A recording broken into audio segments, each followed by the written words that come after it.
নগাঁৱৰ কন্দলীৰ আহুতলিত বন্যহস্তীৰ বৃহৎ জাকৰ অৱস্থান। খাদ্যৰ সন্ধানত পাহাৰৰ পৰা জনাঞ্চললৈ নিশা নামি আহিল প্ৰায় 50জনীয়া বনৰীয়া হাতীৰ এই বৃহৎ জাকটো। পোৱালি থকা হাতীৰ বৃহৎ জাকটোৱে কন্দলীৰ বিভিন্ন গাঁওসমূহৰ পথাৰত উপদ্ৰৱ চলাই আধা পকা শালি ধান খাই অনিষ্ট কৰাত শংকিত হৈ পৰিছে স্থানীয় ৰাইজ, যাৰ বাবে কেঁচা ধানকে কাটিব লগা হৈছে ৰাইজে।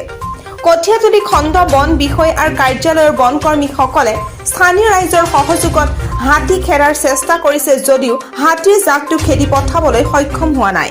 কচুৱাৰ পৰা খাইৰুল ইছলামৰ report, news north east Assam. হাতীৰ জাকটো মানে কি দিনৰ ৰাতি আহিলে আহি কিছু অঞ্চলত ধান খালে, খাই কৰিলে মানে সৰু বাচ্চা থকাৰ কাৰণে মানে ঠিক টাইমত ওলাই যাব নোৱাৰিলে এইডোখৰত অলপ জংঘল পালে আৰু চেগুন বাগানো আছে, খেতিও আছে, খেৰণিও আছে, তাতে মানে দিনটো থাকিবলগীয়া হৈছে সিহঁতে।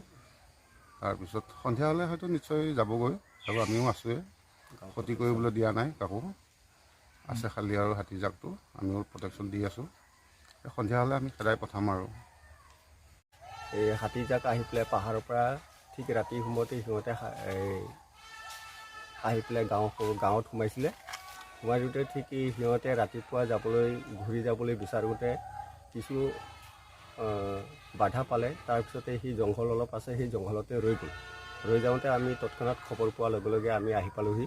তাৰপিছত আহি প্ৰটেকশ্যন দি আছোঁ, গাঁও ছাইডত যাবলৈ দিয়া নাই আৰু এইফালে খেতি পথাৰতো যাবলৈ দিয়া নাই। গতিকে ইয়াতে